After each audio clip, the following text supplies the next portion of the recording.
Hey all, here OS Reviews. In this video, we're taking a quick look at the Epomaker HE68. This is a 68% compact mechanical keyboard that has a pretty cool design, featuring the strap or loop on the side, and comes in two colorways, including black, as well as this white version with purple accents. A couple of additional packaging contents include a few extra keycaps. It looks like they are using pink switches here, as well as a USB Type-C to full-size Type-A, braided cable, as well as a keycap and switch puller, in addition to a pretty detailed user guide. Selling for $60. So this one is going to be a little bit more cost effective versus some of the past models we've seen from Epomaker. And these included pink switches are also magnetic. Plus, even though the frame of the keyboard is built out of polycarbonate plastic, the plating here is still crafted out of aluminum alloy, making it feel a little bit more sturdy despite being more of an entry-level model. The keyboard further touts relatively responsive 8,000 Hz polling rate if you're connecting it to a computer like Windows or Mac, making it decent for gaming purposes as well. That being said, to hit the lower price point, this one is a wired-only keyboard. There is no wireless Bluetooth or 2.4G mode, for example, if you want to connect it to an iPad or a smartphone.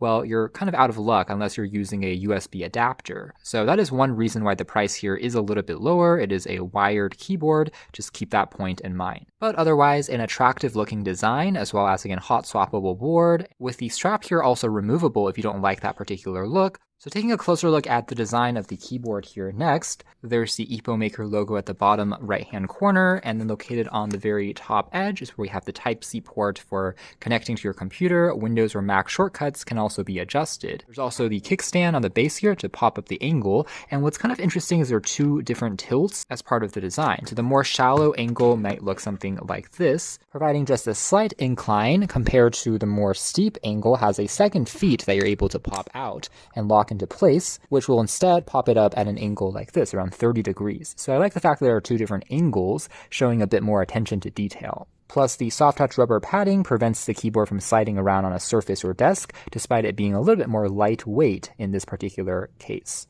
Strap here is also nicely color coordinated, depending on if you're picking the black or the white version here. It's going to match the purple accents running across the entire keyboard. So overall, I think the design definitely makes it look a little bit more premium and expensive than the price would actually imply. So let's also verify the switches underneath the keycaps, applying a little bit of force, and there we have the, again, pink switch, magnetic switch underneath. So relatively quiet. It's not going to be as clacky or loud as blue switches, for example, making it a little bit more suitable if you are using it in a space shared with other people. It's not going to be that distracting. Closer to linear switches. Also pulling off another keycap, you can see the underside has kind of a double layered plastic design, which is accented purple, also showing some nice attention to detail. And we can confirm that the inside deck portion is indeed crafted out of metal as advertised. So the skeleton or frame is going to be a little bit more rigid, as well as perhaps easier to clean versus a completely plastic build. Otherwise, this keyboard is indeed, again, pretty light and compact. Here it is next to an average around 6.5-inch phone these days, just to serve as a quick reference.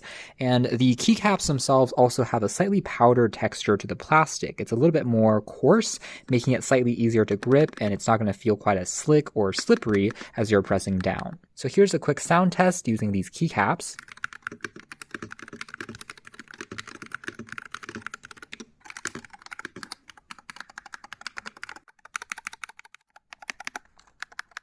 So I can indeed confirm that it feels surprisingly well stabilized for a small and very light keyboard. It never really shifts or feels too hollow or cheap as I'm typing down. In fact, all of the keys, even the spacebar, feels quite consistent when it comes to the sensation and sound. So overall, not bad when it comes to the general typing experience. It's still relatively satisfying as you're using this keyboard. That being said, like most compact layout keyboards, you are missing a dedicated numpad on the side. If you're doing things like calculations or accounting work, that's something to keep in mind. And it's also, again, truncating some of these shortcut commands as well. But the flip side is it's super compact and looks very clean from a design perspective. As for backlighting controls, this is what it looks like, by the way, with the RGB lights activated. Still looking pretty good, although similar to many other keyboards that we've seen recently, the letters underneath don't necessarily fully shine through, and that's partly because of the double layered plastic molding for the keycaps we saw there earlier. It adds to the durability and ensures that it's not going to really wear down over time, maybe a little easier to clean and oil resistant, but the compromise is it doesn't fully shine through. Regardless, if there's a little bit of lighting around you, it still looks decent enough. Now we can tap on function and backspace to turn the backlight on and off. Function up and down arrow keys also allows us to change the brightness of the backlight. So this is going to be the maximum compared to this is going to be the minimum, dimming it until it turns completely off to consume less power. Left and right arrow keys can control the speed of the animation. So increasing it will make it ripple more quickly here versus pausing it on almost a single frame if you slow it down enough. And then function backslash allows us to toggle through other lighting patterns and modes. For example, this is a reactive one, which is candy colored, also looking quite dazzling, I have to say, as it splinters across and then fades after a couple of seconds. Next one is going to be more of this random pattern that's just generating across the keyboard. I think this looks nice as a display mode, maybe as a mood light or night light alternative. However, if you're actually trying to type, then perhaps making all the keys fully backlit would be more practical. But you can play around with these options. Next one is kind of a snake that ripples across it row by row, versus this one here is another memory or reactive one, which will fade after a couple of seconds, a little bit more precise in terms of the keys which are lit up only if you are pressing down on them. Next one here is going to splinter across in the middle and then splice out onto the outer parameters once again. Once more into kind of a dancing sine wave.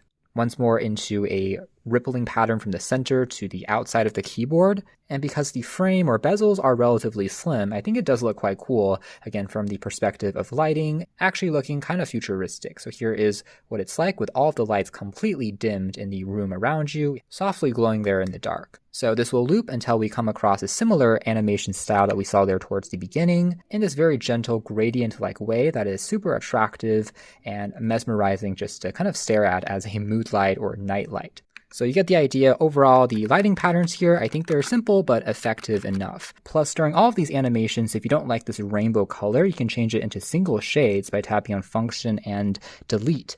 Looking something like this, if you want only a single shade of red, yellow, greens, blues, so on and so forth, you have that customization for all of the profiles that we saw there earlier. What you won't find in terms of animations, though, would be a dynamic equalizer mode. There is no microphone built into this particular keyboard, which can react to music or sound. Not sure if it's because it was a privacy concern, but that microphone reactive equalizer mode is something that we see less and less common these days on this modern crop of mechanical keyboards. Otherwise, the keyboard does come with an optional driver support if you're using Windows or Mac OS, if you want to assign specific shortcut commands for gaming or opening up certain programs, including support for even snap tap, even though it wasn't explicitly advertised on the product page earlier. And the software can be found on their website. After downloading it, we can just plug in the keyboard and it should be recognized. We'll then be able to assign specific macro shortcut commands, combination keys, and reassign media controls like play, pause, volume, opening up the calculator or the email app, in addition to even mouse controls. Things like clicking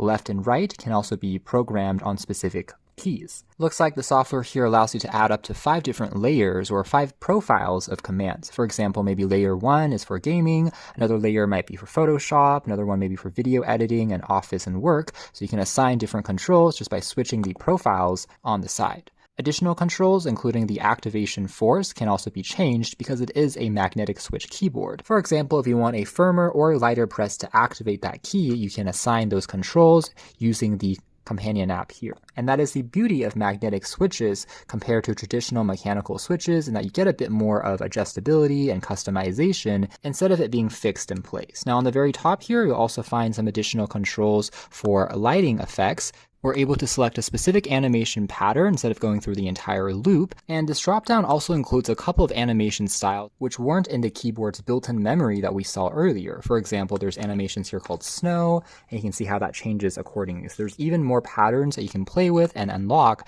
using the companion software, including the ability for you to share your lighting profiles and also access custom lighting effects that other community members have created. And if you like the way these look, including even styled after maybe retro games, you can download them and push them over to your keyboard. Kind of reminds me of the Devoom pixel art inspired displays that we've seen previously. You get that similar customization here. So not bad in terms of control. I only wish that they made a web version of this app as well. So if you're using Android or Chrome OS or Linux, you can also access these controls, because right now this downloaded app is only available for Mac and Windows. So that is more or less it as far as our hands-on review of the Epomaker HE68. And overall, for more of an entry-level keyboard from them, I think it's actually not bad.